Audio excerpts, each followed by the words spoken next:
자, 인사합니다. 안녕하세요. 예, 오늘은 경건한 마음으로 수업을 해야 됩니다. 현충일이잖아요. 6년까지는 집에서 다 했으니까 합시다.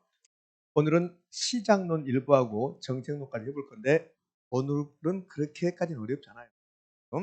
아마 호국 영령들이 그렇게 어렵지 않게 해줄 겁니다. 오늘. 그럴 겁니다. 근데 약간 어려운 부분도 있고 혹시 야간반 부식하신 분들은 여기서 좀 못한 부분이 있어요. 야간반 부분. 근데 이제 주간반에 맞춰 줄 거니까 봅시다. 그러면 시작론 해볼 건데 오늘은 조는 사람 있으면 안 됩니다. 예? 오늘은 조는 사람 있으면 안 되고 그런데 열심히 하려고 했는데 자꾸 미진하고 있습니다. 어? 근데 부동산 시장론이요. 제3편 시장론. 또 작동이 안 된다. 예?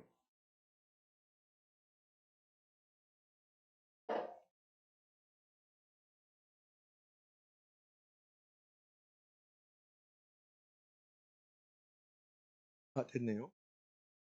됐어요. 됐습니다. 작동이 잘 되고 있습니다. 부동산 시장론. 그럼 시장론은 몇 개를 배웠냐면 6가지를 배운다고 했습니다. 첫 번째 부동산 시장의 기능과 특성. 지난주에 했던가요? 했습니다. 그런데 기억이 없죠. 기능이 중요합니까? 특성이 중요합니까? 특성. 부동산 시장의 특성, 불안정인 시장, 국지적 시장, 지역별 부분 시장이 국지적 시장이고 그다음에 중강성 효율적 시장. 수요 공급 조절이 곤란하여 단기적으로 애곡, 단기적으로 애곡, 장기적으로 애곡이 아니라 단기적으로 애곡, 장단기적으로 애곡 그런 말이고. 자, 개별성 때문에 B자, 상품의 비표준화, 시장의 비조직성, 거래의 비공개성. 그래서 부동산과 관련된 이 특성, 특징이 이렇게 나오면 부정적으로 생각한다. 부정적. 부동산의 특성이 부정적이기 때문에 모든 게 다 부정적이다. 지난주에 경기 변동의 특징이 있는데 경기 변동의 특징 불비 다르다. 불규칙 불명확 비대칭 다르다가 부정적이잖아요. 그렇게 생각하실 거. 자, 특성 계속하면 그러면 B자 때문에 비표준화 비조직성 거래 비공개성 정부가 엄청나게 개입한다. 개입해서 시장 기능을 다운시킨다. 가격을 왜곡시킨다. 공매가 용이합니까? 곤란합니까? 곤란하다. 공매가 곤란하다. 이제 이런 내용을 했습니다. 그럼 이제 두 번째가 효율적 시장. 효율적 시장이 끝나고 나면 주택 시장. 주택 시장은 주택 여고 현상과 주거 분리. 여기까지가 부동산 시장론 전반부. 이제 후반부는 지대. 그다음에 지대에서는 리카도, 마르크스, 피넬, 알론소, 마샬 이렇게 배웁니다. 그다음에 도시공간구조. 도시공간구조는 동시면, 선형, 그다음에 다핵심, 동선다. 이거 끝나고 나면 여러분이 좋아하는 입지론. 입지론은 주로 상업 입지론을 배운다. 이제 이렇게 돼 있어요. 그러면 지난주에 특성까지 봤으니까 이제 오늘은 효율적 시장부터 볼 겁니다. 효율적 시장 가보게요. 효율적 시장은 46쪽이 효율적 시장입니다. 46쪽. 그럼 효율적 시장은 크게 보면 세 꼭지를 배워요. 뭘 배우냐면 효율적 시장에서는 46쪽에 거기 2번 효율적 시장이 9분 나오죠? 그 표. 그 표에서 가장 중요한 것은 초과 여부 이거하고 그다음에 4번 가면 할당 효율적 시장으로 나올 겁니다. 그 할당 효율적 시장에서 밑으로 가면 별표 나오네요. 불안정인 시장도 할이 할당 효율적 시장이야. 될 수 있다 없다? 있다. 그다음에 3번 부동산 시장도 불안전하지만 할당 효율적 시장이 될 수 있다 없다? 있다. 이거하고 그러니까 두 꼭지 46페이지 두 꼭지하고 47페이지의 정보가치 계산 문제. 예, 세 꼭지인데 47페이지 정보가치 계산 문제는 올해 나올 확률은 매우 희박합니다. 얘네 출제했기 때문에 그래요. 올해는 안 나올 거니까 신경 쓸 필요 없습니다. 그러면 효율적 시장에서 가장 중요한 것은 46쪽의 표. 그 표가 가장 중요해요. 그 표가 별표 3개. 그럼 효율적 시장이 이제 개념부터 가야 되잖아요. 효율적 시장은 주식 이론에서 나온 거야. 그럼 A라는 회사의 주식이 요 A 회사 주식이 주식 가격이 주가잖아 주식가. 그럼 A 회사의 주식 가격이 어떻게 움직이는지 봤더니 A 회사가 제약회사인데 A 회사가 신약을 개발했다는 정보가 있으면 A라는 회사의 주식 가격이 올라가요. 그러니까 주식 가격은 어떤 정보에 의해서 움직인다는 거예요. 그럼 어떤 정보가 바로 시장같이 반영된다. 그런 시장을 효율적 시장이라고 그래요. 부동산으로 와볼게요. 우리 금단 사거리 역 일대가 개발된다. 이런 정보가 있습니다. 그 정보가 신속 정확하게 시장까지 반영된다. 그 말은 금단역 일대가 개발된다는 정보가 있으면 금단역 일대의 부동산 올라간다는 소리. 이것을 효율적 시장이라고 그래요. 그냥 느낌이 오잖아요. 금단역 일대가 개발된다는 정보가 있음에도 불구하고 이 지역의 부동산 가격의 변화가 없다. 정보가 반영된다 안 된다? 안 된다. 그럼 효율적일까 비효율적일까? 비효율적. 그러니까 효율적 시장이라는 것은 어떤 정보가 있으면 그 정보가 신속 정확하게 시장 가치에 반영된 시장. 그것을 효율적 시장이라고 해요. 어떤 정보가 신속 정확하게 시장 가치에 반영되는 시장. 이걸 효율적 시장이다 이렇게 표현한 거예요. 요거 이제 개념이 한 번 시험에 나왔습니다. 그럼 이제 정보 이야기를 할 건데 정보는 세 가지가 있어요. 과거의 정보, 현재의 정보, 미래의 정보. 자, 과거의 정보는 옛날, 현재의 정보는 지금 새롭게 공포된 거. 이런 말 나와요. 새롭게 공포됐다 이런 말 나와요. 새롭게 공포됐다. 그럼 그것은 미래의 정보과 현재의 정보과 현재. 미래라고 할 줄 알고 내가 물어봤어요. 그거 미래라고 하시더라고. 공포됐다 그러잖아. 현재 새롭게 공포됐다. 공포됐다 했잖아요. 그 미래 정보는 아직 공개되지 않는 정보거든. 그럼 공포됐습니다. 새롭게 과거 정보는 옛날에 과거에 공포됐습니다. 현재 정보는 새롭게 공포됐습니다. 새롭게 공포됐다 그러면 무슨 정보? 현재의 정보. 미래 정보는 아직 공개되지 않는 정보야. 굳이 따져보면 이렇게 할 수 있는 거예요. 3년 전에 5년 전에 금단 사거리 일대가 어떻게 개발됐었다? 그게 오늘 아침에 신문 방송 뉴스에 나왔다. 어떻게 개발하겠다고? 그게 새롭게 공개된 정보. 그걸 현재의 정보. 그럼 미래의 정보는 아직 공개되지 않았다. 공개되지 않는 정보. 이걸 이제 내부자 정보라고 하는데 시험에서 내부자 정보란 말은 한 번도 등장하지 않았습니다. 내부자 정보는 도시계획 관련된 사람만 금단 사거리역 일대가 앞으로 어떻게 개발할 거라고 5년 후에 10년 후에 어떻게 개발되겠죠. 그런 계획을 가지고 있는데 아직 발표하지 않았다. 그러나 도시계획 관련 내부자들은 알고 있다. 그래서 내부자 정보. 이 세 개의 정보 중에서 가장 좋은 정보는 미래의 정보. 과거보다는 현재가, 현재보다는 미래 정보가 우수한 정보.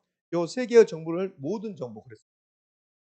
이 두 개를 묶어서 공개된 정보, 미래 정보는 공개되지 않는 정보 이렇게. 그럼 세 개의 정보 중에서 우리가 공식적으로 법에 조촉받지 않고 공식적으로 이용 가능한 정보가 몇 가지? 두 가지. 과거의 정보, 현재의 정보. 이 과거의 정보와 현재의 정보를 공식적으로 이용 가능한 정보 이렇게 불러요.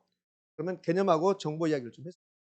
그럼 효율적 시장이 이제 개념이 끝났는데 이 효율적 시장은 정보가 반영되냐 안 되냐에 따라서 효율적 시장이 이제 나눠진단 말이에요. 정확하게는 반영되는 정보의 양에 따라서 효율적 시장이 이렇게 냈어요. 시험에. 효율적 시장은 구분된다. 근데 어떻게 구분되냐? 반영되는 정보에 따라서 세 개로 구분된다. 이 표가 나옵니다. 이 표가 가장 중요해요. 이 표에서 효율적 시장이 시험에 나오면 이 표에서 답이 달 확률은 거의 이 표가 가장 중요해요. 그럼 효율적 시장이 이렇게 나눠지는 거예요. 약성, 중간성, 강성. 이걸 이제 시험 문제에 냈단 말이에요. 어떻게 냈냐면 효율적 시장은 다 효율적 시장이야.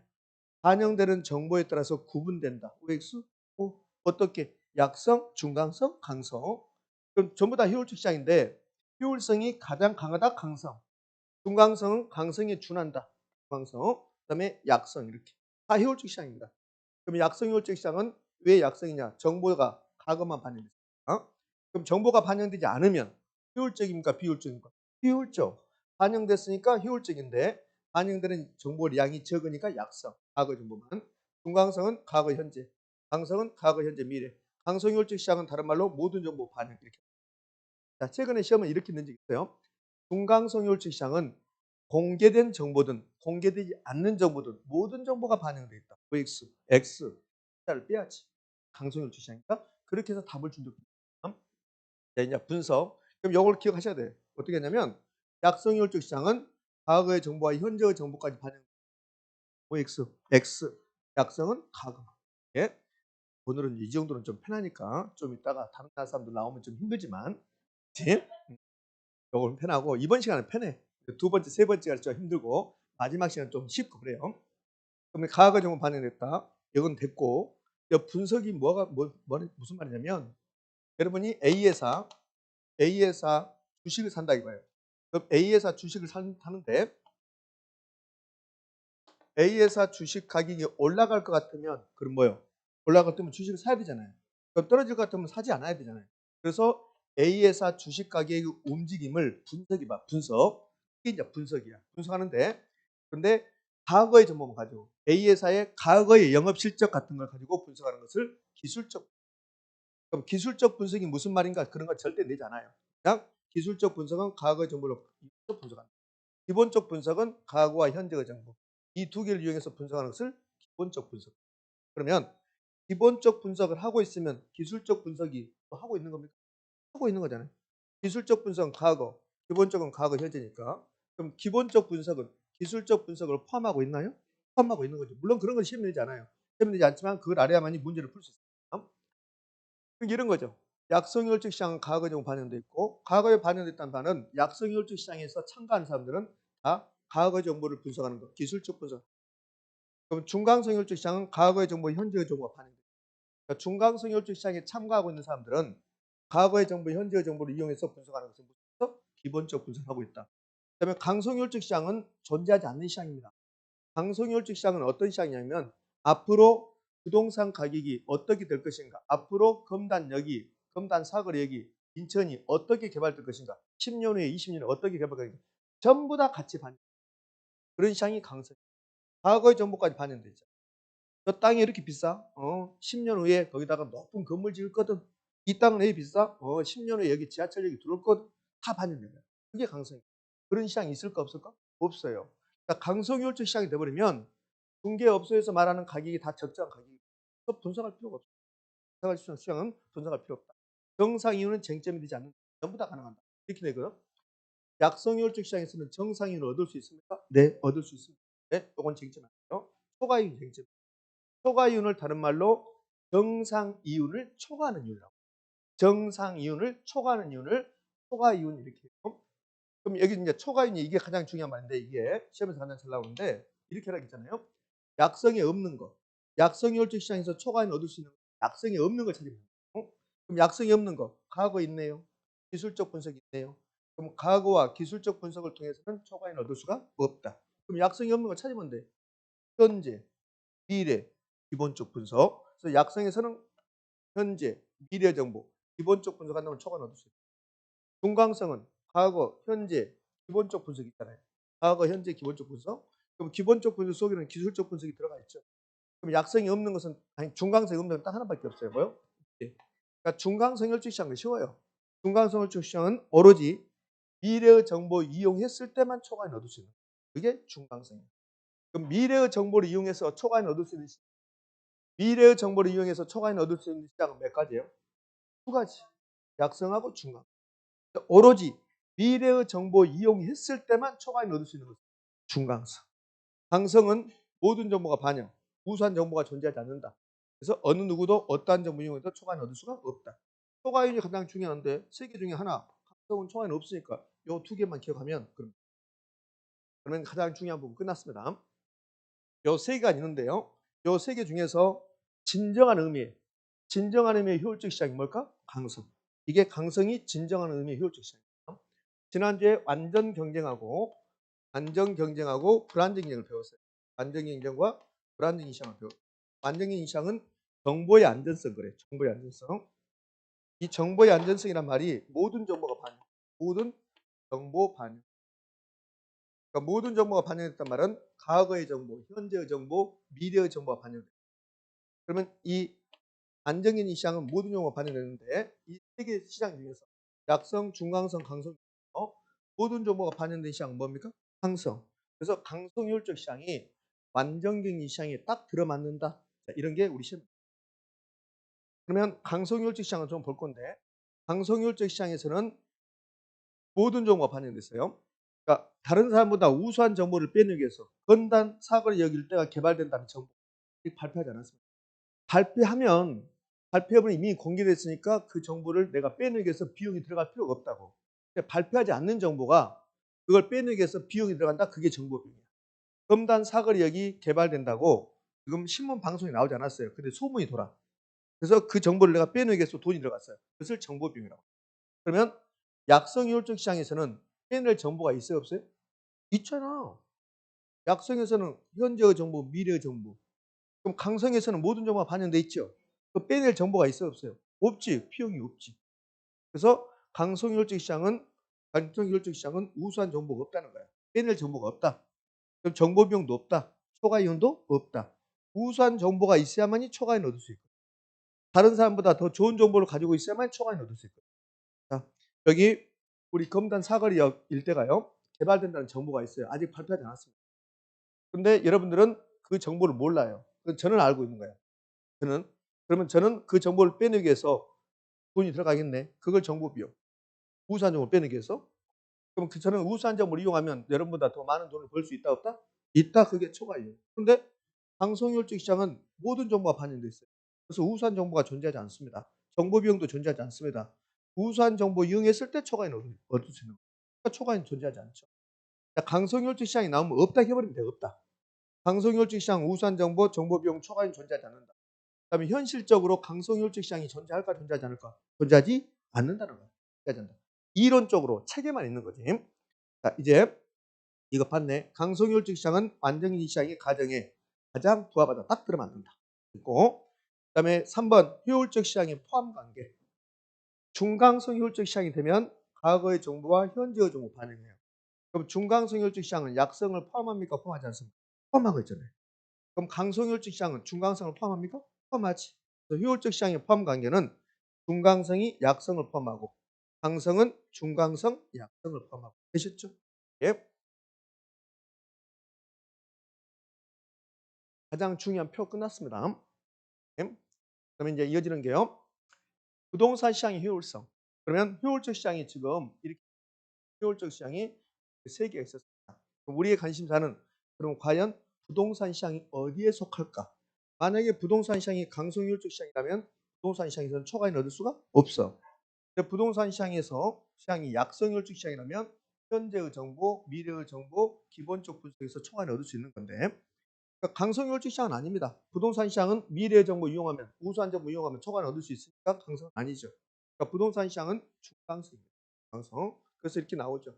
부동산 시장은 대부분이 강성효율적 시장이다. OX, X. 부동산 시장은 중강성 효율적 시장이다. 이렇게 나오죠. 부동산 시장의 효율성, 중강성까지. 강성은 존재하지 않는다. 지난주 했잖아요. 부동산 시장의 특성, 불안정인 시장, 국지적 시장, 그 다음에 중강성 효율적.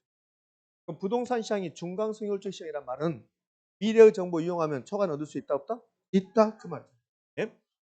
자 이제 할당 효율적 시장이라고 나왔습니다. 4번에 할당 효율적 시장. 이 할당 효율적 시장이 무슨 말인가는 시험에 내지 않아요. 할당 효율적 시장이 어떤 시장이냐면 이런 시장입니다. 금단 사거리역 일대가 개발된다는 정보가 있어요. 아직 발표하지 않았습니다. 근데 여러분은 투자하지 않았어요. 왜? 정보를 모르니까. 그래서 저는 정보를 이용해서 투자했습니다. 정보를 이용해서. 근데 제가 정보를 이용했을 때 비용, 정보 비용이 1,000만 원 들어갔어요. 얻은 이익도 1,000만 원이야. 여러분 투자하지 않았죠? 투자하지 않았을 때 돈 못 벌었죠? 저는 투자했습니다. 비용 1,000만 원, 얻은 이익도 1,000만 원. 저는 돈 번 게 있어요, 없어요? 없죠. 그러니까 투자한 사람이건 투자하지 않는 사람이건 어느 누구도 다른 사람보다 돈을 더 많이 못 벌게 되어 있는 시장. 이걸 할당 효율적 시장이다 그래요. 그럼 할당 효율적 시장의 개념이 시험에 나온다 안 나온다? 안 나와요. 그럼 할당 효율적 시장이 되면 과소평가, 가대평가되는 부동산은 존재하지 않는다. 과소평가됐단 말은 무슨 말이냐면 이 부동산이 적정 가격이 10억인데 근데 7억이 거래돼. 7억에. 적정 가격이 10억인데 7억에 거래된다 이 봐요. 하는 사람은 이익 봐요, 손해 봐요? 하는 사람 이익 보지. 이익. 10억이 적정 가격인데 7억이 거래되면 사는 사람이 이익 보잖아요. 그러면 과소평가되면 매수자가 이익을 보는 거야. 그럼 과대평가됐다. 반대로 과대평가됐다. 그럼 이건 적정 가격이 10억인데 15억에 팔린다는 소리야. 그럼 누가 이익 봐요? 매도자. 그러면 할당 효율적 시장에서는 누가 이익 보거나 누가 손해 보는 일이 있다 없다? 없다. 할당 효율적 시장은 어느 누구도 돈을 못 번다니까. 할당 효율적 시장은 어느 누구도 돈을 못 벌게 돼 있단 말이에요. 그러면 과소평가되면 매수자가 돈 버는 거고 과대평가되면 매도자가 돈 번단 말이에요. 그럼 할당 효율적 시장에서는 과소평가되거나 과대평가된 분석이 있을까 없을까? 없다는 소리예요. 그게 할당 효율적 시장.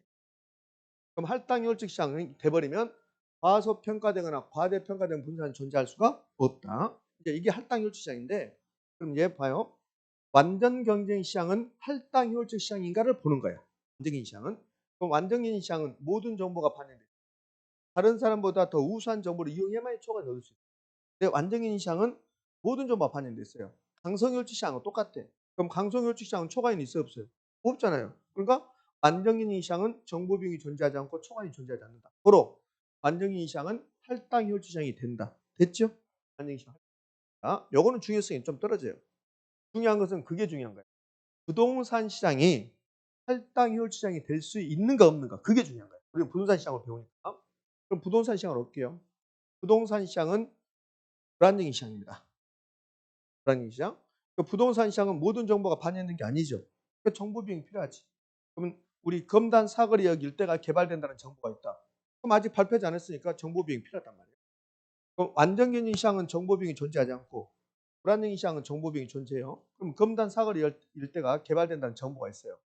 그럼 정보 비용이 정보를 빼내기 위해서 비용이 1억 들어갔어요. 그래서 정보를 이용한 이익이 요건 이제 초과 이익이라고 해요. 초과 이익. 초과 이익이 기준이 1억입니다. 똑같아 둘. 그러면 돈 버는 게 있어요, 없어요? 없어요. 그러니까 부동산 시장이 이렇게 되면 부동산 시장도 할당효율 시장. 그래서 이렇게 물어보는 거야. 부동산 시장은 독점 시장은 불안정인 시장은 할당효율 시장이 될 수 있습니까, 없습니까? 될 수 있다. 이런 걸 안 물어봐요. 부동산 시장이 정보 비용과 정보를 이용한 초과이익이 같다면 부동산 시장도 할당효율 시장이다. 이렇게 될 건데 그거 빼버리고 앞에 빼버리고 부동산 시장이 할당효율 시장이 될 수 있냐 없냐? 될 수 있다. 끝. 그러면 될 수 있다 이 말의 뉘앙스는 될 수 없을 수 있다는 소리지. 그럼 만약 이렇게 된다. 정보 비용은 1억 들어갔는데 그 정보를 이용해서 얻은 이익이 3억이라면 그럼 나는 돈 버는 거죠. 이렇게 되면 부동산 시장이 할당효율 시장이 아니라는 거야. 그럼 부동산 시장은 할당 혈전이 될 수도 있고 안 될 수도 있다. 됐습니까? 이렇게 돼요. 그러면 부동산 시장은 일반적으로 할당 효율적 시장일까요? 아닐까요? 아니에요. 부동산 시장에서는 어떤 정보가 있으면 정보 비용 1억이다. 그럼 그 정보를 이용해서 투자하면 5억, 6억을 번단 말이에요. 그러니까 부동산 시장은 일반적으로 할당 효율적 시장이 아닌데 될 수 있다 없다? 있다. 될 수도 있다는 거예요. 이게. 자, 그러면 이게 이 부분은 지금 우리가 공부하고 있는 이 화면에서는 이게 가장 중요해요. 부동산 시장은 할당 혈전이 될 수도 있다. 그럼 일반적으로 아닌데 될 수도 있다. 그러면 만약에 부동산 시장이 할당 혈전 시장이 되면 그럼 투기란 게 있을까 없을까? 없다. 없다. 왜? 내가 돈을 벌기 위해서 어떤 정보를 빼낼 때 1억 들어갔어요. 근데 투자해서 또 1억밖에 못 번 겁니다. 그러면 투기란 게 존재하지 않죠. 근데 만약에 정보 비용은 1억인데 그 정보를 이용해서 10억을 번다면 너도 나도 해야 되잖아요. 너도 나도 해야 되죠. 할당률 시장이 아니면 그러면 돈을 벌 수 있으니까 투기가 존재한다. 그러니까 부동산 시장에서 투기가 있는 것은 시장이 뭐하기 때문이다? 할당률이지 못하기 때문에. 되셨죠? 네? 지금 한 말은 그렇게 중요하지 않아요. 그렇게 중요하지 않고 이게 중요해요. 부동산 시장도 독점 시장도 불안정인 시장도 할당 시장이 될 수 있다 없다? 있다. 이게 중요해요. 네? 자, 그래서 이거 여러분 책에 있는 거 전부 다 O. 불안정인 시장, 독점 시장, 그럼 부동산 시장도 할당 시장이 될 수 있다 없다? 있다. 그럼 일반적으로 된다는 소리 안 된다는 소리? 안 되는데 됐다는 소리잖아. 국어가 안 되니 될 수 있다. 될 수 있다 이 말은 안 되는데 될 수도 있다 그 말이야. 될 수도 있다. 그러니까 부동산 시장이 할당 혈치 시장이 될 수도 있다는 거야. 일반적으로 안 되는데 될 수도 있다. 그러니까 되면 부동산 시장이 할당 혈치 시장이 되면 너도 나도 돈을 못 번다. 존재한다 존재하지 않는다. 존재하지 않는다. 그러니까 부동산 시장이 할당 혈치 아니니까 투기가 존재한다. 자, 다 끝났습니다. 그러면 부동산 시장에서 투기와 정보 비용, 부동산 시장에서 투기가 존재하는 것은 부동산 시장이 불안전하기 때문입니까? 할당률지 못하기 때문입니까? 할당률지 못하기 때문입니다. 자, 1번은 좀 기억할 필요 없고 2번은 그렇게 그러면 부동산 시장에서는 정보 비용이 존재합니까? 존재하지. 예? 여러분이 어떤 부동산을 살 때 그 부동산에 대해서 어떤 정보를 수집하기 위해서 그 부동산 시장이 완전 경쟁 시장이 된다. 부동산 시장이 완전 경쟁 시장이 되면 모든 정보가 다 공개돼 버려요. 그럼 정보 비용이 필요합니까? 필요하지 않습니까? 필요치 않다는 거야. 그러니까 부동산 시장에서 투기가 존재하는 것은 시장이 할당을 치지 못하기 때문이고 부동산 시장에서 정보 비용이 존재하는 것은 시장이 뭐하기 때문이다? 불안전하기 때문이다. 그럼 둘 중에서 중요한 것은 1번, 2번? 1번. 2번은 중요성이 거의 떨어집니다. 효율적 시장이냐? 끝났습니다. 46조 끝났고 올해는 46쪽에서 한 문제가 나올까 싶어요. 47페이지는 작년에 출제했으니까 올해 출제하지 않을 것 같고. 자, 넘깁니다. 48쪽. 자, 48쪽으로 가서 문제를 풀어봐야 되는데 문제가 제가 먼저 만들어왔네. 왔다 갔다 했으면 하는데 문제를 먼저 풀어봅시다. 자, 50페이지 문제집 50페이지에 효율적 시장 이렇게 테마 16번 찾으셨나요? 예.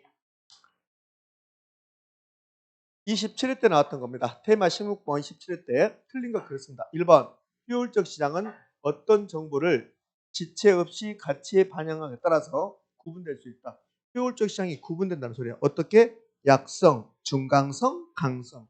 그럼 왜 그렇게 구분되는가? 과거의 정보가 이용했으면 약성, 현재까지 반영되면 중강성, 미래까지 반영되면 강성. 그래서 1번 지문은 효율적 시장은 어디까지 정보, 어느 정보까지 반영된가에 따라서 구분된다. 옳은 지문. 2번 강성 효율적 시장은 공포되는 정보는 물론이고 이 공포된 정보가 두 가지. 과거의 정보와 현재 정보, 아직 공포되지 않는 정보까지도 시장까지 반영되는 시장이므로 이를 통해서 즉 모든 정보를 이용해서 초과인을 얻을 수가 없다. 3번 강성효율적 시장은 완전경제 시장의 가정에 가장 근접하게 부합되는 시장.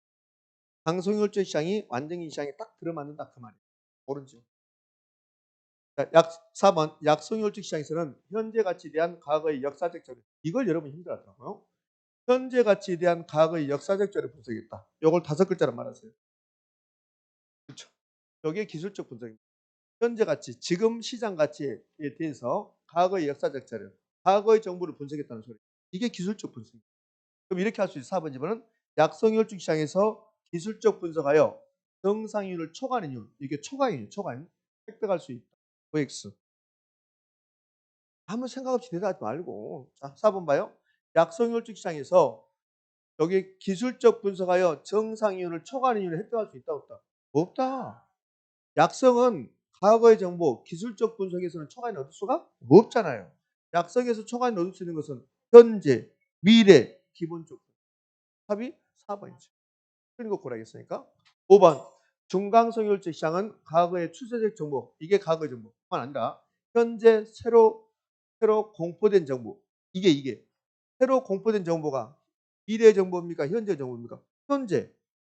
지체 없이, 이 말은 중강성효율적 시장은 과거의 정보와 현재의 정보와 지체 없이 시장같이 반영합니다. 공식적으로 이용 가능한 정보가 뭐예요?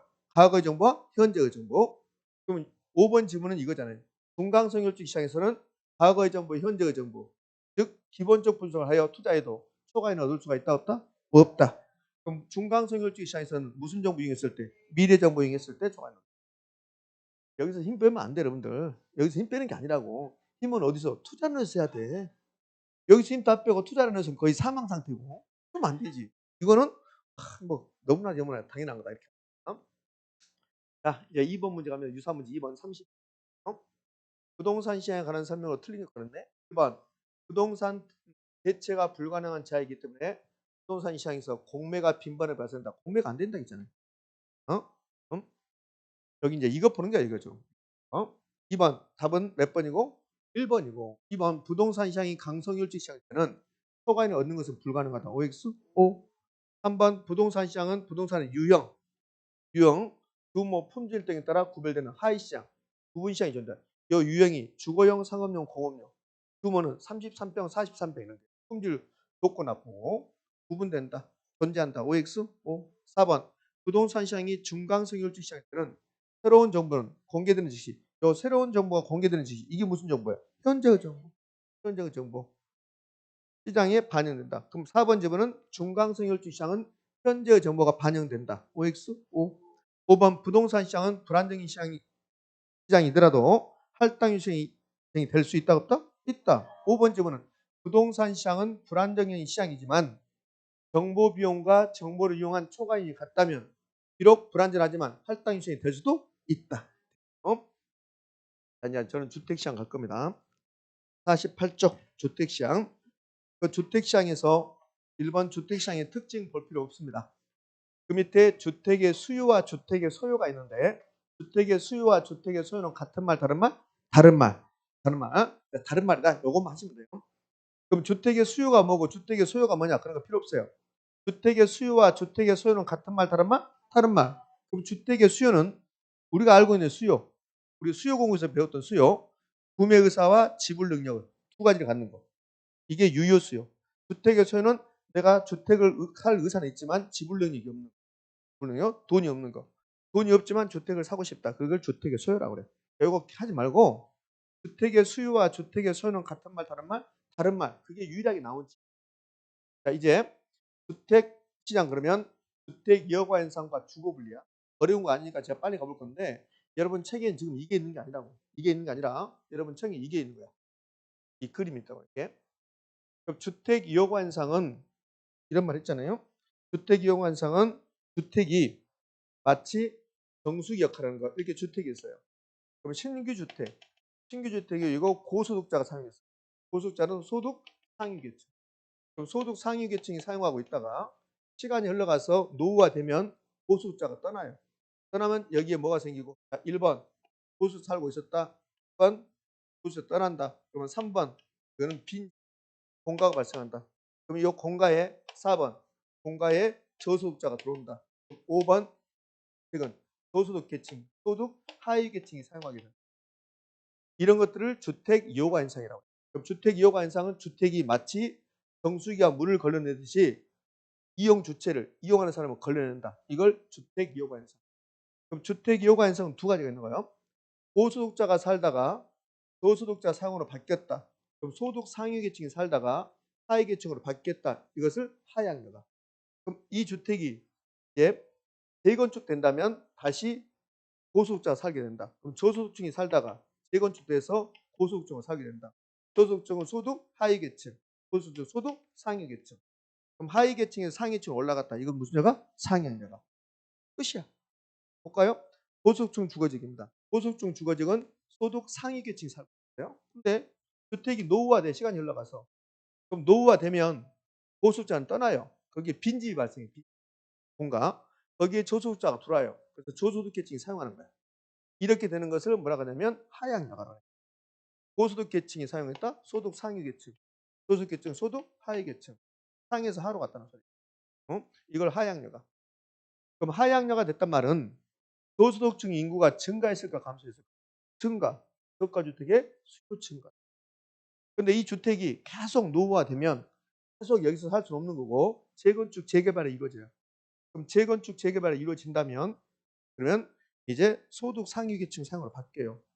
여기는 소득 하위 계층에서 소득 상위 계층 바뀌었습니다. 자, 그림을 보면 밑으로 가지만 상하를 보면 하에서 상으로 올라간 거예요. 이런 것을 상향여가. 그럼 시험은 이제 물어보겠죠. 상향여가 뭡니까? 상향여가란 저소득 계층이 사용하던 주택들이 재건축 재개발돼서 소득 상위 계층 상으로 바뀐 것을 말합니다. 이렇게. 그러면 상향여가라는 것은 고가 주택의 수요 증가고 저가 주택의 수요 감소. 왜? 여기 저소득 계층이 살고 있었는데 소득 수준이 높아지면 그럼 저가 주택은 버리고 고가 주택이 증가한다고. 이게 재개발되는 거예요. 상향여가는 고가 주택의 수요 증가, 저가 주택의 수요 감소 현상. 이게 주택 이용화 현상이네요. 그럼 주택 이용화 현상은 결국은 이렇게 갈 수 있네요. 주택 이용화 현상은 주택이 노후화되면 질이 바뀌면 주택이 질적 수준이 바뀌면 주택 이용 주체가 바뀌는 현상을 말한다. 주택 이용화 현상이다. 그럼 빈집이 없으면 주택 이용화 현상이 발생할 수 있을까 없을까? 없어요. 봐봐요. 여기가 고소득자가 살고 있었어요. 고소득자 살고 있어. 계속 여기 살고 있는 고소득자가. 그러면 저소득자가 들어와서 너 나가 이렇게 할 수는 없잖아요. 그러면 고소득층이 사용하던 주택이 저소득계층 사용으로 이렇게 바뀌려면 빈집 있잖아요. 빈집. 그래서 고소득자 떠나고 공가, 빈집. 이 공가가 발생을 하면 그러면 저소득자가 들어오는 거야. 그래서 공가의 발생은 피해 발생은 주택 이용화의 무슨 요소? 중요한 요소가 된다. 그러면 이렇게 되죠. 공가는 주택 이용화 현상과 무관하다. X, X. 공가는 주택 이용화 현상의 아주 중요한 요소가 된다. 됐나요? 예, 됐네. 다 끝났어요. 그러면 여기서 시험은 이제 어떻게 되냐면 최근 10년 동안 보면 전부 다 반대로 돼 있다. 반대로. 어떻게 반대로 되냐면 구하고 저가 반대잖아요. 하향여가 상향여 반대잖아요. 저가, 저가주택 수요, 고가주택 수요. 저고가 반대잖아요. 증가, 또 증가, 감소 이렇게 반대. 그럼 시험은 하나만 반대로 내도 틀린 어떻게 내냐면 고소득계층이 사용하던 주거지역이 저소득계층으로 바뀌는 하향여가 현상은 저가주택의 수요 감소 현상이 일으키는 거예요. 요것만 딱 반대로 한다고. 뭐가 X가? X. 마찬가지로 여기도 마찬가지. 자, 이번엔 이걸 속일 수 있죠. 저소득계층이 고소득계층이 사용하던 주거지역에 저소득계층이 들어오는 현상을 상향여가라고 한다. OX? 고소득계층이 사용하던 주거지역이 저소득계층을 사용하는 것을 상향여가를 한다. OX. X. 하향여가잖아. 하향여가. 예? 여기서 보고도 모르는데 시험지 보고는 어떻게 맞출까? 맞네. 예? 자, 이렇게 전부 다 이렇게 돼 있다는 거예요. 어? 마치 잘하는 것처럼 다 하고 있는데 안 되구만. 왜 그런데요? 왜 그러셔요? 현충이 나라 아침에. 여러분 책이 없는 것을 제가 말로 했던 것을 정리한 거야. 그럼 주택 이용 관상은 상향여가 하향여가 있다. 개념. 주택 이용 주체가 주택을 사용하는 사람이 소득계층에 따라 고소득자, 저소득자 따라 상하로 소득 상위치 하위치로 이동하는 현상으로 이걸 주택 순환 상향여가 하향여가 있다. 주택 이용 관상은 주택 질질이 변하면 주택의 질이 변하면 이용 주체가 바뀌겠죠.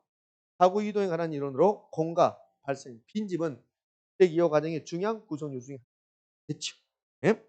그럼 주택 이용 관상은 다 끝났습니다. 이제. 예전엔 주택 이용 관상을 잘 내다가 요즘은 주택 이용 관상보다는 주거분리 좀 잘 내는 편이에요. 이제 마지막으로 주택 이용 관상 이제 마무리하면 이런 게 나와요. 뭐가 나오냐면 주택 이용 관상에 따른 주택 시장 효과. 이거는 긍정적으로 본다, 부정적으로 본다. 긍정적. 이거 다 외울 수 없으니까 주택 이용 관상 그러면 긍정적. 그러면 다음 주에 배우게 되는 임대료 규제 그러면 임대료 규제가 나오면 그럼 긍정적으로 생각한다, 부정적으로? 부정적. 다음 주에 거세 부과의 경제적 효과. 거세 부과의 경제적 효과가 나온다고? 그거는 긍정적, 부정적? 부정적. 부정적. 그럼 주택 여가 현상에 따른 주택 시장에서 나타난 효과 긍정적이라고. 그럼 상향여가 현상이 발생하면 달동네 다 없애고 아파트촌을 만든다는 거죠. 아파트촌. 그럼 주택이 질적 수익 높아질까 떨어질까? 높아지겠지. 주택의 공급이 증가할까 감소할까? 증가하겠지. 배울 필요 없다니까요. 자, 봅시다. 주택의 질적 수준이 개선된다. 주택 공급이 증가한다. 이게 31일 때 이걸 물어본다고. 하향여가 현상이 발생을 하면 그럼 하향여가 발생했단 말은 이 고소득자가 살고 떠나고 여기에 빈집, 공가가 발생하면 이 공가에 저소득자가 들어온다.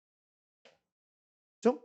그럼 하향여가 현상이 발생하면 집이 저소득층 주거지역으로 바뀐단 말이에요. 그러면 저가주택의 공급이 증가하는 거예요? 감소하는 거예요? 증가. 이걸 감소라고 했다고. 딱 긍정적으로 생각한다. 됐네요. 주택 이용 현상 끝. 이제 불량주택이 문제라고 나오는데 이거는 우리 시험에서는 잘 나오지 않는다. 중개사 시험 잘 안 나오고 평가사 시험 잘 나오는데 불량주택을 꼭 불량주택이라 할 필요 없어요. 저가주택, 허름한 주택. 주택시장에 저가주택이 존재하는 이유가 뭐냐. 시장이 자기 역할을 못한 것은 시장의 실패라고 그래요. 그러면 허름한 주택이 존재하는 것은 제가 달에 월급이 200만 원이다. 그럼 200만 원이면 이것저것 쓰고 나면 그러면 좋은 주택에 살 수 있어요? 없어요? 없어요. 그럼 소득 수준이 낮은 사람에게는 이 저가주택이 공급돼야 돼요. 그럼 처음부터 저가주택이 아니라 처음에는 고가주택이었는데 노후화돼서 저소득층 사용으로 바뀐 거라고. 그게 불량주택이에요. 이 말은 왜 주택시장에 불량주택이 저가주택이 존재합니까? 시장이 효율적으로 자원 배분을 못한 겁니까? 시장이 실패입니까? 아니라는 소리예요. 아니고 오히려 효율적인 자원 배분이라는 소리예요. 하향여가 됐다는 소리예요. 소득 수준이 낮은 사람에게는 저가주택이 공급될 수밖에 없다는 거예요. 그러니까 주택시장에 저가주택이 존재하는 이유가 시장이 잘못했습니까? 그게 아니라 소득이 낮은 사람에게는 불량주택이 공급될 수밖에 없다는 거야. 그럼 이렇게 낼 수 있단 말이야. 여기에 단독문제 절대 내지 않는다고. 질문 하나야. 시장에 저가주택이 불량주택이 존재하는 것은 시장의 실패 현상이다. OX? X. 반대야 반대. 소득 수준이 낮은 사람에게는 저가주택이 공급될 수밖에 없다. 그럼 소득 때문에 저가주택이 공급됐다. 그건 효율적인 자원 배분이다. 하향여가를 통한. 그렇죠? 그러니까 반대 현상이 우리가 생각했던 거 반대. 불량주택을 없애는 방법은 어떻게 하면 돼요? 철거해서는 될까 안 될까? 안 돼. 저같이 소득 수준이 낮은 사람은 불량주택을 다 철거해 버리면 어디로 가야 돼? 계합실로 가야 돼. 지하철로 가야 돼. 그러니까 이 불량주택 없애는 문제는 철거해서는 안 된다. 철거하면 그럼 또 만들어질 거니까 그럼 어떻게 하면 돼? 내 소득이 한 달에 200만 원인데 내 소득을 2천만 원 올려줘. 그럼 내 소득이 한 달에 2천만 원 올라가면 옛날 생각에서 나는 또 불량주택 살아야 되겠다. 그러진 않겠죠. 그러니까 소득을 높이는 정책이 필요하지 철거는 대책이 안 돼. 끝. 네? 자, 이번엔 이제 주거분리. 최근엔 주거분리가 잘 됩니다. 주거분리는 주거지역이 나눠지는 현상을 주거분리. 소득 차이 때문에 소득이 원인이 돼서 주거지역이 고소득층 주거지역과 저소득층 주거지역, 고가주택 지역과 저가주택으로 나눠지는 현상을 주거분리다. 이렇게 합니다. 원인은 뭘까요? 소득. 소득. 그러면 돈 때문에. 그다음에 두 개 더 나와요. 여가 현상과 일부 효과. 좀 이따 설명이 될 거예요. 장소. 도시 전체에서 나타날 수도 있고 직접적으로 인접한 인근 지역에 나타날 수도 있고. 예전에 여기서 답을 줬어요. 그래서 근데 요즘은 여기서 답을 주지 않아요. 뭘 주냐 여기서 답 주지 않고 이제 여기서 준다고요. 내용이라 해서 제가 이제 그림을 하나 그려왔잖아요. 시험에 그림이 나오진 않습니다. 저가주택, 고가주택 나눠졌습니다. 이게 주거분리야. 왜 그랬을까? 소득 수준이 낮은 사람은 저가주택, 소득 수준이 높은 사람은 고가주택 살겠죠. 가운데를 경계지역이라고. 그럼 이게 지금 주거분리 된 거야. 네? 저가주택은 부의해불가 발생해. 저가주택에서는 서로 나쁜 영향을 주고받는단 말이에요. 근데 고가주택은 뭐요? 정의해불가. 자, 그럼 여기서 설명해 볼게요. 제가 소득 수준이 한 달에 200만 원입니다. 그럼 200만 원이니까 어쩔 수 없이 저가주택에 살아야 돼요. 그래서 부의해불가가 계속 발생하는 거야. 그러면 제 소득이 200만 원에서 2천만 원이 되면 저는 이 저가주택을 떠나서 고가주택으로 옮겨옵니다. 그러면 소득 수준이 높아지면 그러면 주택 이용 주체가 부의해불가에서 발생하는 피해, 부의해불가는 나에게 손해를 주니까 피해를 피하고 정의해불가에서는 좋은 영향입니까? 나쁜 영향입니까? 좋은 영향. 정의해불가를 추구하는 과정에서 저소득계층에서 고소득계층으로 이렇게 옮겨온단 말이에요. 이런 과정에서 여가현상이 발생합니다. 그럼 여가현상은 소득 수준이 상승하면 부의 예불가는 피하고 정의 예불가를 추구하는 과정에서 주거분리 현상이 나타날 수도 있다. OX? 됐네요. 그럼 예부 효과가 주거분리 원인이 될 수 있다는 거. 그다음에 땅값 이야기 한다고 했잖아요. 이 부분. 자, 부동산 가격. 이 부분은 저가주택입니까? 고가주택입니까? 저가주택이죠. 그런데 경계에 인접한 저가주택이죠. 고가주택이 인접한 저가주택. 그래요. 저가주택인데 고가주택이 가깝게 있다. 다른 저가주택보다 땅값이 비싸진다. 할증. 이 부분은 고가주택 지역인데 고가주택 사이드에 있다. 저가주택 가깝게 있다. 그럼 다른 고가주택보다 높은 가격, 낮은 가격 할인 거래를 된다. 됐죠? 예? 자, 구체적으로 좀 더 자세한 내용을 해볼게요. 아까 했던 것이 그대로 또 옵니다. 예? 들어왔어요. 그러면 이 부분은 할증. 이 부분은 뭐요? 할인. 여기까지 됐어요. 여기까지 이미 배웠습니다. 그러면 고가주택 지역에서 이 노후화 된다는 겁니다. 그럼 이 주택이 노후화를 되면 그럼 주택이 이용 주체는 이제 생각해야 돼. 어떤 생각을 하냐면 이 주택을 수선해서 계속 이용할 건지 아니면 떠날 건지 노후화되면 수선, 개량, 수생, 개량 여부를 지금 판단해야 돼. 개량 여부를. 그럼 수선, 개량 여부를 판단할 건데 봐요. 이 지역은 수선비하고 수선료랑 같이 증가분하고 고가주택 지역은 수선비가 1,000만 원 들어가면 가치는 5천만 원. 왜? 정의예비가 때문에. 그럼 고가주택 지역에서는 수선비보다 가치 증가분이 큰 게 일반적이에요. 그럼 수선이 이루어진다 안 이루어진다? 이루어지겠죠. 그럼 계속 고가주택. 요거는 시험에 내지 않는다고. 그럼 반대 현상이 발생한다고요. 수선비가 가치 증가보다 큰 거야. 그러니까 수선비는 1,000만 원 들어가는데 만약에 가치 증가가 100만 원밖에 안 된다. 굳이 수선할 필요가 있을까 없을까? 없겠지. 그럼 수선하지 않을 겁니다. 수선하지 않으면 계속 노후화. 그럼 이제 고소득자는 떠나요. 떠나면 빈집 발생. 공가. 여기 이제 공가 발생하겠죠. 그럼 공가, 빈집이 발생하면 여기에 저소득자가 들어옵니다. 그걸 침입이라고 그래. 그럼 저소득자가 들어왔습니다. 여기에. 그럼 옆에 있는 주택들이 도미노 현상으로 전부 다 저가주택지로 바뀌어요. 그것을 선이 됐다, 계층됐다. 그럼 이렇게 할 수 있네요. 고가주택 지역에서 그래서 수선 개량 비용이 가치 증가보다 크다면 수선이 이루어지지 않고 고소득자는 떠나고 그 지역에 저소득 가구가 들어와서 저가주택으로 바뀌었습니다. 여가 하향여가. 그럼 고가주택 지역에서 수선비가 더 클 때 하향여가냐? 고가주택 지역에서 가치 증가비 더 클 때 하향여가냐? 이걸 물어본다 시험에. 그럼 이제 빨리 하기 위해서 고가주택 지역에서 고 수선비가 더 크면 뭐다? 하향여가. 고비야 이렇게. 요즘은 고비야를 잘 내는 거야. 고비야. 이제 고비야 됐네요. 요 고비야가 뭘까? 고비하. 고는요. 못먹어도 고가 아니라 고가주택 지역에서 비. 수전 개량 비용이 가치 증가보다 크면 무슨 여가? 하향여가. 그럼 이렇게 나오면요. 고가주택 지역에서 수선 개량 비용이 더 크면 상향여가다. 그럼 OX? X. X. 응? 됐네. 고가주택 지역에서 수선비가 더 크면 하향여가. 이걸 고비하라고 한다. 여기 이제 시험에 나옵니다. 자, 그러면 고가주택 지역을 해봤으니까 저가주택 해봐야 돼. 그럼 저가주택 지역에서 이 저가주택 지역이 저는 수선비하고 가치 증가분 중에서 어디가 더 큰 게 일반적이냐면 그러면 수선비가 더 큰 게 일반적이에요. 저가주택 지역은 서름한 주택 지역이니까 수선한다 하더라도 가치 증가가 많이 안 된단 말이에요. 그럼 수선비 1,000만 원 들어갔다. 가치 증가는 200만 원밖에 안 된다. 그럼 수선할까 안 할까? 안 해. 그럼 계속 저가주택 지역이야.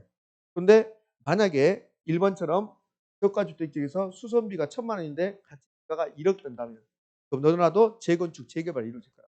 그럼 재건축, 재개발 이루어지면 이 저가주택 지역은 무슨 고가주택 지역으로 바뀌어요. 그러면 저가주택 지역에서 가치 증가가 더 크면 고가주택이 바뀌었다. 그럼 저가주택이 고가주택 가면 무슨 여가입니까? 상향여가. 이걸 저가상이라고 한다고. 저가주택 지역에서 가치 증가가 더 크면 상향여가, 저가상. 그러면 주택 이용화 현상에서는 글씨 세 가지 알면 돼. 세 가지. 글씨 세 글자. 이거는 이미 다 봤어요. 고가주택에 인접한 저가주택 지역. 여기네. 여기 할적. 저가주택 인접한 고가주택 여기 할이. 그럼 이제 봅시다. 지금까지 했던 거 정리해 왔잖아요. 고비하 요것만 하면 돼. 요즘 이걸 내니까. 고는 뭐예요? 고가주택 지역. 수선비가 더 크면 무슨 여가? 하향여가. 저가상은 저가주택 지역에서 가치 증가비 더 크면 상향여가. 그럼 둘 중에 어떤 게 시험에 잘 나와요? 고비야. 하향여가 시험에 잘 나와. 끝났네. 이용화 현상은. 이건 아까 다 봤던 내용이고. 자, 이것도 봐요. 주거분리는 아까 봤던 거. 주거분리는 주택 이용자가 정해입을까, 정해입을까, 편익은 추가하고 부의입을까에서 나오는 피해는 피하려는 동기에서 발생한다. X, O. 네. 자, 고비와 저가상 정리하면 다 끝났다. 그럼 여기까지 해서 고비와는 고가주택 지역, 수선비가 더 크면 무슨 여가? 하향여가. 저가상은 저가주택 지역, 가치 증가하면 더 크면 무슨 여가? 상향여가. 둘 다 외우면 헷갈리니까 고비와 맛이라고. 고비와. 그럼 고비한데 만약에 저가주택이 나왔다. 그럼 반대로 하면 되네. 저가상. 근데 난 둘 다 외우고 싶으면 그것은 여름 자유. 응? 자, 여기까지 해서 주택시장이 다 끝났습니다. 문제 보고 쉬었다 할 거예요. 문제집 54쪽. 테마 문제. 문제집 54쪽. 이 다음에 공부할 때는 저런 거 안 해도 되는데요. 그런 눈빛을 보여야 돼. 이 다음 차례에서는 주택 이용관에서 효율적 시장 다 알고 있는데 그런 눈빛을 보여야 되는데 막 그때 받아 쓰고 뭘 쓰고 그러면 곤란해. 31회 때 시험 문제입니다. 테마 18. 틀린 거 1번. 주택 하향여가 과정이 원활하게 작동합니다. 주택 이용화 현상이 원활하게 작동하면 긍정적, 부정적, 긍정적. 주택의 질적 수준이 개선된다. 주택 공급이 증가한다. 그럼 저가주택의 공급량이 증가 감소? 증가 감소를 필요죠. 답은 1번. 자, 2번 이제 오른말인데 저급주택이 재개발되어 저소득층이 사용하는 주택이 재개발되어 고소득 가구 주택으로 사용이 전환되는 것은 저에서 고로 갔으니까 하에서 상으로 올라가서 무슨 여가? 상향여가. 2번, 3번 저소득 가구의 침입천이 저소득 가구가 들어왔다는 거야. 집에 하여 주거입지 변화가 이야기될 수 있다. 저소득 가구 들어오면 침입천 현상으로 그 지역이 저가주택으로 바뀌었다. 고가주택이 저가주택이 바뀌었다. 그거 뭐예요? 주거 입지가 변한 거지. 여과 현상이 발생. 4번 주택 개량 비용이 개량 후 가치 상승보다 크다면 비용이 더 크대. 비용이. 비하죠. 비하. 야, 비하죠. 그럼 지금 이 말은 고가주택지라는 걸 뺐어요. 근데 비용이 더 크다면 무슨 여가? 하향여가. 야, 비용이 더 크잖아요. 여가, 하향여가. 옳은지. 5번 주택 여가 과정에서 주거분리를 주도하는 것은 주거분리를 주도하는 계층은 고소득자가 저소득자가 고소득자. 고소득 가구로 정의 이불가를 추가하고 부의 이불가를 피하라는 동기에서 비롯된다. 백수? 오, 됐죠? 이 정도 하시면 1번 문제까지 마저 봅시다. 23회 때 나왔으니까. 1번 문제 틀린 거 그랬습니다. 4번부터 갈까요?